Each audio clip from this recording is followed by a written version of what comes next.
everyone, welcome back to Passport to Possibility podcast. I'm Noelle. This is episode 3.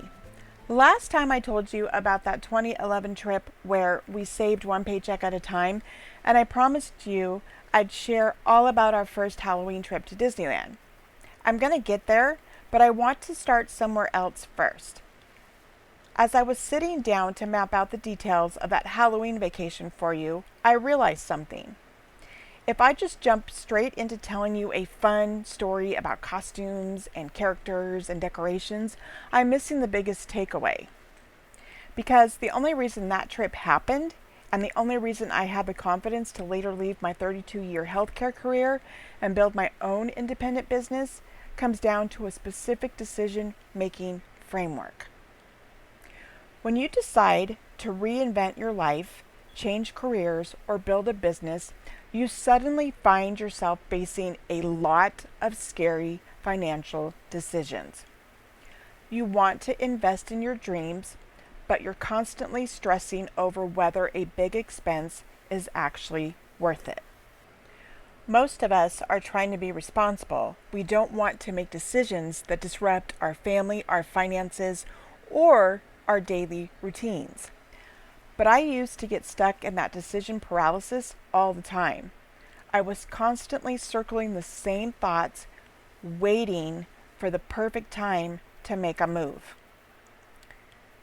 Let me share a secret I had to learn the hard way. There will never be a perfect time. There will always be a reason to wait, a to-do list that isn't finished, or a routine that feels too safe to disrupt. I realized I needed a better compass than just looking at my bank balance or waiting for a green light from the universe. So before I tell you a single story, I want to give you something you can actually use today. It's a 2-question test I created for myself.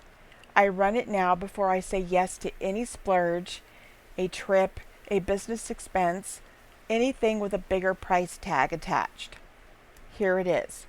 Question 1. What does saying yes to this free up somewhere else? That's not the same as asking whether you can afford it. Almost anything is affordable if you look at it in isolation. The real question is what you're trading. We live in a world that tells us we have to have it all right now, but real strategy requires looking at the trade-offs. Maybe saying yes to a dream, a big dream means packing your own food instead of buying it at a theme park.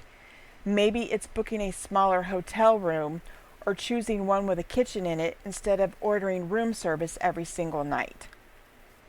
Maybe it's skipping a few casual nights out so there's room in the budget for the major experience you actually want. Once you actually name the trade, the cloud of guilt and confusion disappears. The decision gets a lot clearer because you are putting yourself in the driver's seat. Either you are completely fine with what you're giving up to get that bigger thing, or you're not, but you aren't guessing anymore. Question 2. Is there a real chance, not a guarantee, of a moment you can't get back? This is different from asking whether you'll enjoy yourself. You'll probably enjoy most things you spend money on, at least a little bit. This question is much narrower and much deeper. Does this specific choice put you in a position for something that doesn't come around twice?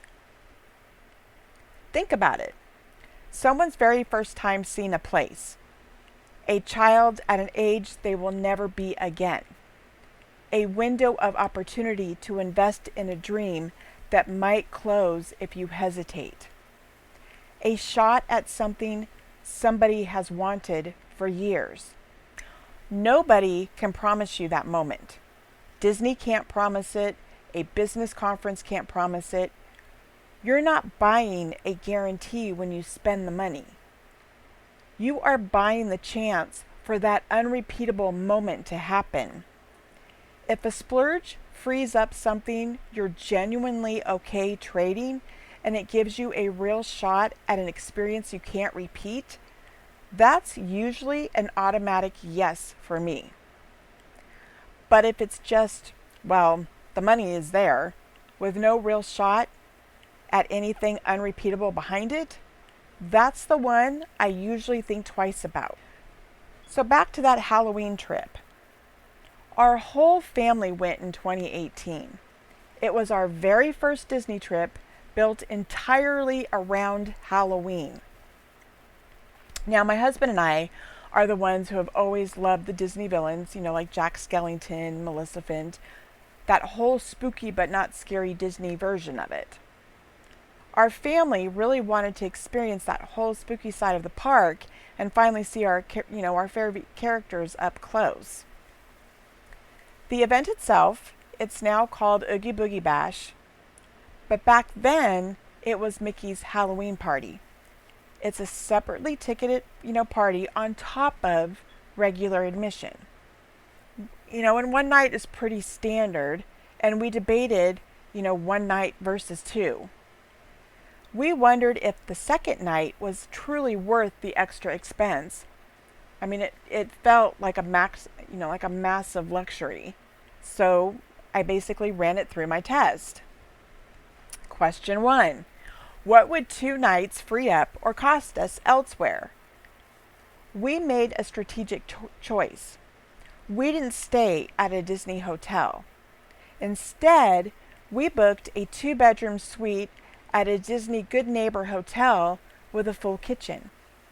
That allowed us to cook up some meals ourselves instead of paying premium park prices every night. And a breakfast buffet was included every morning. That put real money back into our pockets. Saving on lodging and food is exactly what freed up the cash to make a second party ticket possible instead of just one.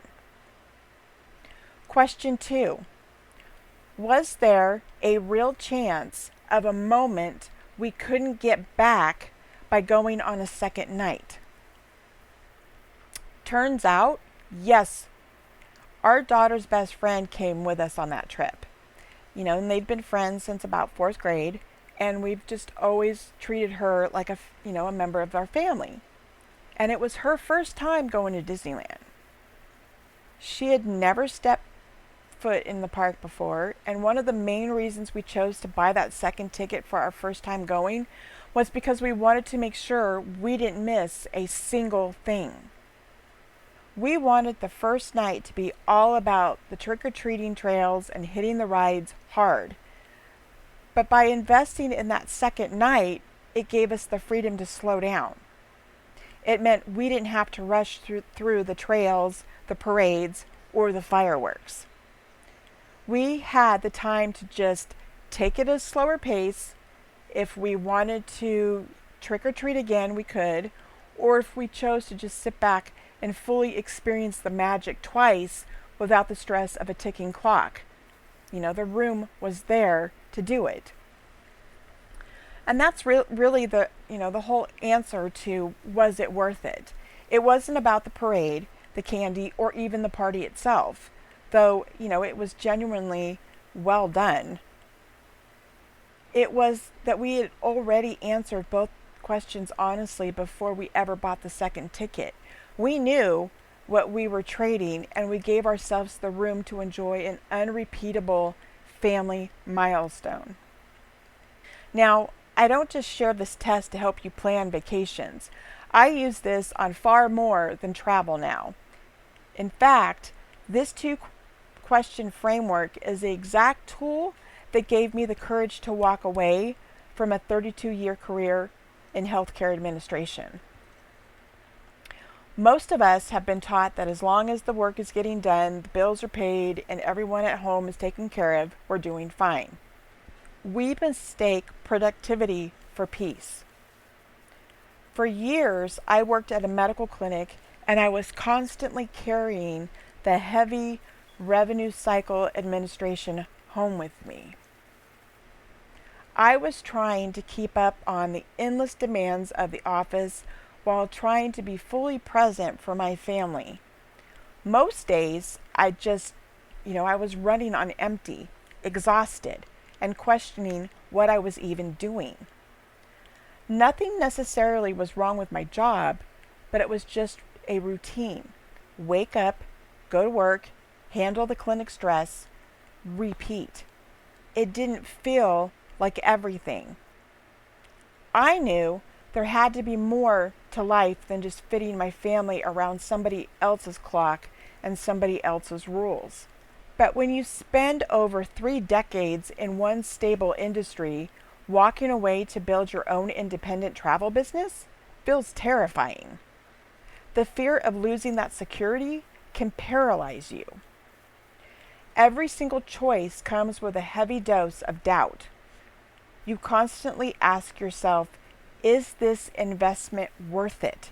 Am I crazy for starting over? I had to use my own test to design a life of peace rather than finding a way to tolerate the stress. Balance isn't something you just find. It's something you design by deciding what you are no longer willing to carry.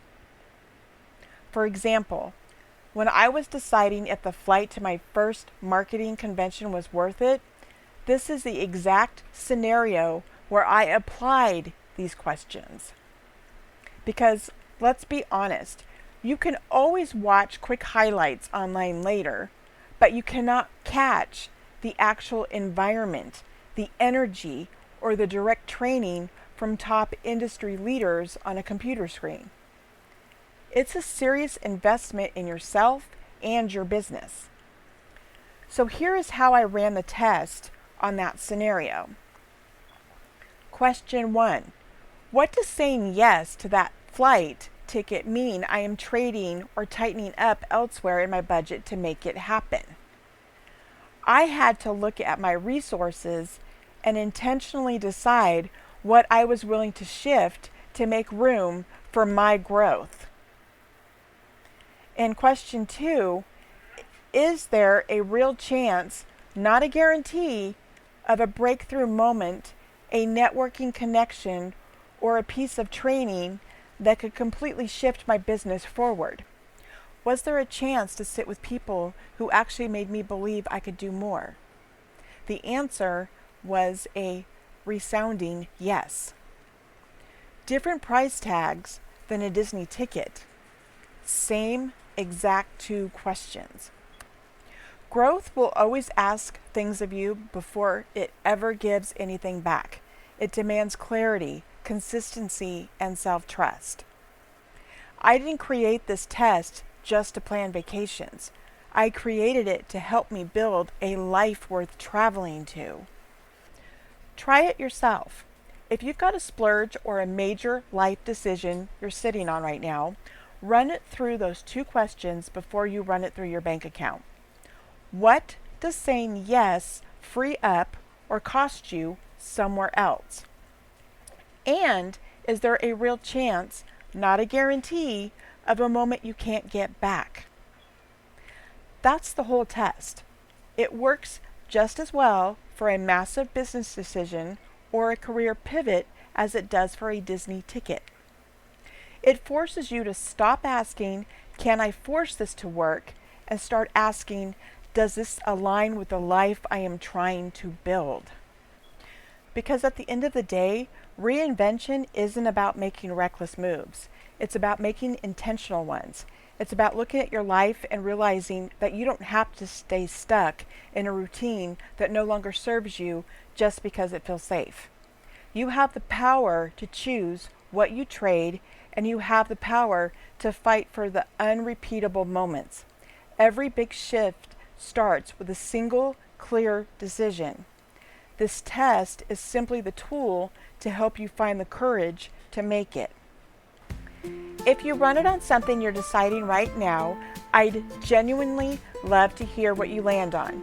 Message me on Facebook or through my website, and your story might end up in a future episode. If you've enjoyed this episode and found value in it, I'd love it if you would share it with a friend who might be sitting at their own crossroads, or shared it on social media and tagged me. Just search for Mini Travel Adventures, the number 4 S. That's MINI Travel Adventures, the number 4 US, so I can personally thank you and hear which parts resonated with you the most. Until next time, remember, your story isn't finished yet.